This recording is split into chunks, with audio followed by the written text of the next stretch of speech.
그다음 DAB 컨버터 넘어가면은 DAB가 변압기가 들어가죠. 그리고 직렬 인덕턴스 들어가고 그리고 입출력 전압과 딜리버리 파워와 주파수가 나오면 거기에 맞는 직렬 인덕턴스 값이 바로바로 나오죠. 우린 보통 10에서 한 50 마이크로 헨리 정도를 보통 선택하잖아요. 왜냐면 하이 파워를 다루고 그리고 뭐 와트도 한 수백 킬로 와트, 주파수는 한 수십 킬로 헤르츠 이렇게 계산해 보면은 대충 저렇게 범위가 됩니다. 자, 그리고 당연하겠지만 전압비를 맞춰서 톤비를 설정해야 되고 자, 그리고 자, 이거는 공진형 컨버터가 아니죠. 공진하지 않습니다.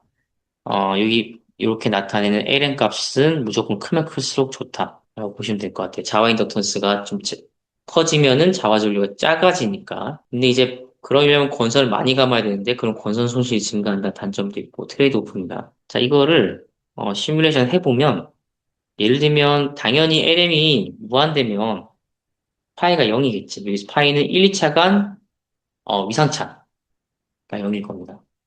그 뜻은 I1과 I2가 변압기가 1대1이라면 완전 같은 값이 되고 또는 변압비대로 I1, I2가 결정되겠지. 그런데 IM이 증가한다. 즉 자와 인덕턴스가 유한하다라고 한다면 이거는 그때부터 위상차가 증가하기 시작할 겁니다. 0.2도, 0.4도, 뭐 1도. 그 뜻은 뭐냐면 0도일 때 완전히 캔슬레이션 되지만 캔슬레이션 되는 비율이 줄어든다는 의미가 되잖아요. 그렇기 때문에 자와 전류는 작으면 작을수록 좋다. 그럼 우리는 어쨌든간 물리적인 그 사이즈 내에서 감을 수 있는 턴이 한정되어 있고 많이 감으면 장땡이죠. 근데 많이는 못 감으니까 열심히 감았더니 예를 들면 1mHz 지금 로드 딜리버리는 100kW 되는데 이때는 자와 전류가 자그마치 10A 위상차는 1.9도가 되는 거예요. 그러면 I1은 170.2A고 I2는 170.0A야. 0.2A밖에 차이 안 나죠. 그리고 쭉 낮추다 보면 이게 심지어 뭐 8.2도까지 드러나고 자와 전류는 44A까지 드러나고 당연히 좋지 않은 겁니다. 자, 요거는 피지컬한 사이즈를 고려했을 때 간단하게 수식을 나타낸 거고 자와 전류는 회로상에서 이렇게 되겠죠. 이거는 인버터 출력 전압 그리고 요거는 자와 인덕턴스가 되겠고 이걸 대입해서 넣으면 B 값과 B는 맥스라면 뭐 0.2 테슬라 정도 되겠죠. 요거는 매그네틱 플럭스열이요가 되면은 요렇게 수식에 도출되는 요 N원보다는 커야 된다. 라는 게 도출이 됩니다. 저거보다는 커야만 Bmax가 정확하게는 B값이 그냥 B값이 코어 내부의 자속이 저거보다는 넘지 않는다라는 의미가 됩니다. 정확하게는 B값은 턴에 정확하게 반비례하는 수식이 되죠. 이게 중요합니다. 여러분들이 지금 에버리지 B값이 0.2 테슬라인데 0.1로 하고 싶어. 그러면은 턴수를 2배 하면 된다는 의미가 되겠죠. 그리고 자기 회로를 통해서 이렇게 인덕턴스 우리가 도출할 수 있습니다. 요거는 인덕턴스항으로 이제 도출이 됐는데 자 그러면 주파수를 좀 고려하지 않을 수가 없는데 이 주파수가 커지면 당연히 사이즈가 줄어들죠. 당연히 줄어듭니다. 왜? 근본적으로 생각해 보자고. 왜일까? 주파수가 증가하면 얘가 증가하잖아. 얘가 증가하잖아.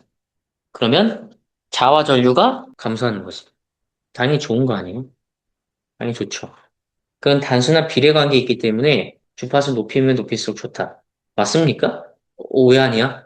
뭘 놓쳤어, 내가? 근데 주파수가 올라가면은 코어 손실은 어떻게 될까? 그 스테이 매치 이퀘이션 보면 너무나 단순한 건데 CV는 그런데 생각해보면 주파수가 올라간다, 얘가 올라가는 거고 자화전류가 감소한다, 얘가 내려가는 거거든. 근데 알파와 베타의 비율은 코어마다 다르긴 해요. 코어가 다릅니다. 그러면 지금 약간 트레이드오프 관계 있지 않아요? 트레이드오프 관계 있죠. 그러면 내가 이렇게 할까? 2.3 정도 되고 2.8 정도 된다. 이것도 어찌된가 따져봐야 되겠지. 왜냐면 주파수 증감 비율하고 B의 감소 비율이 어느 정도 되는지 따져봐야 돼요. 스테인 매치 이퀘이션에 따르면 주파수가 증가하면은 알파성만큼 로스가 올라가잖아.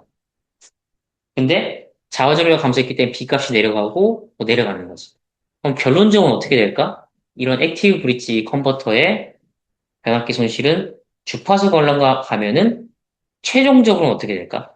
증가할까, 감소할까? 아니면 상황에 따라 바뀔까? 제가 말씀드리면 답이라고 말할 수는 없지만, 저는 한 90% 이상의 확률로 코어로스는 감소합니다. 주파수 올라갈수록 코어 손실이 감소해요. 액티브 브리징 감소해요. 그래서 우리가 사이즈를 줄일 수 있어. 왜? 코어로스가 감소하니까 사이즈를 줄일 수 있는 거죠. 사이즈가 주파수가 올라가면은 코어 손실이 일반적으로 감소합니다. 감소해요. 근데 무작정 할 수는 없지. 왜? 스위칭 손실이 증가하기 때문에 전체 손실이 기하급수적으로 늘어. 그 뜻은 뭐냐면, 스위칭 주파수 올리면은 코어 손실 감소량보다 스위칭 손실 증가량이 훨씬 커요. 그럼 전체적인 효율이 다 떨어져. 50kHz 와트에서 10kHz일 때와 20kHz, 40kHz. 동일한 파워 딜리버리 환경하에서 DC-DC 효율을 측정했거든? 내가 기억을 잘 못하는데 이게 99.3이었나? 이게 99.0이었나? 얘가 97.8이었나? 대충 이 정도 맞지? 어. 이게 급격히 늘어나요. 스위칭 손실이 급격하게 늘어나요. 요건 스위칭 특성에서 결정되어 있는데, 일반적으로는 이런 경향성을 가진 보시면 될 것 같아요. 그래서 말하고자 하는 건 뭐냐면, 코어 손실 입장에서는 주파수가 올리면 무조건 좋다. 변압기 입장에서는 그랬다. 변압기 입장에서는. 근데 스위치가 잘 견뎌줘야지. 스위치가 잘 견뎌준다? 그럼 무작정 올리는 게 일단 너무 좋아요. 왜냐하면 턴수도 작게 가져갈 수 있잖아. 요구되는 LM이 작으니까 I1과 I2를 집어넣는데, 문제는 뭐냐면, LTE 브릿지 같은 경우는 컨버터의 전류, 그러니까 변압기의 1, 2차 측 전류가 사인파가 아니죠. 사인파가 아닙니다. 우리가 완벽하게 턴비가 개인의 매칭이 됐을 때, 정합됐을 때는 이렇게 파형이 나오잖아요. 그럼 이게 좀 사인파에 가깝다고 볼 수는 있지. 펀더멘탈 성분이 크니까. 근데 만약 동작점이 바뀌어가지고 이렇게 된다? 그럼 사실 이렇게 되면은 지구에서 점점 깨지는 방향으로 가고, 그리고 동일한 전력 전달 대비 손실이 감소하게 되는 특성이 있잖아요. 그렇기 때문에, 요건 바람직하지 않고, 우리가, 동일한 파워를 전달한다면은 그 상황에서 피크 값이 제일 작은 게 좋은 거잖아, 상식적으로. 그렇기 때문에 이런 사다리꼴을 만드는 것이 제일 좋다. RMS 값이든, 동일한 전력 전달을 했을 때 RMS 값이든, 그리고 스위칭 손실 결정하는 GBS 조건이든 무조건 저게 좋은 거죠. 어찌됐든 간 정확하게 저런 동작점이 있다고 판단했을 때는 요 펀더멘탈한 것이 사다리꼴을 봤을 때 성분 제일 크죠. 그러면 사실 좀 정확성이 좀 가깝다고 볼 수가 있지만 더 완벽한 건 아니다. 요거 같은 경우는 여러분들이 트랜지언트 모드로 돌려가지고 요 파형을 집어넣어서 코어 손실을 보는 것이 가장 정확하겠죠. 그리고 컬큘레이터 예시인데 여러분들이 나중에 시뮬레이션 돌리고 나서 코어 손실과 권선 손실, 그리고 에버리지 B값 이런 것들 추출할 때는 컬큘레이터를 이용하면은 됩니다. 요거는 코어 로스 말고 그러니까 정확하게는 코어 로스는 두 가지로 나뉘는데 히스테리시스하고 에디 로스는 아니잖아요.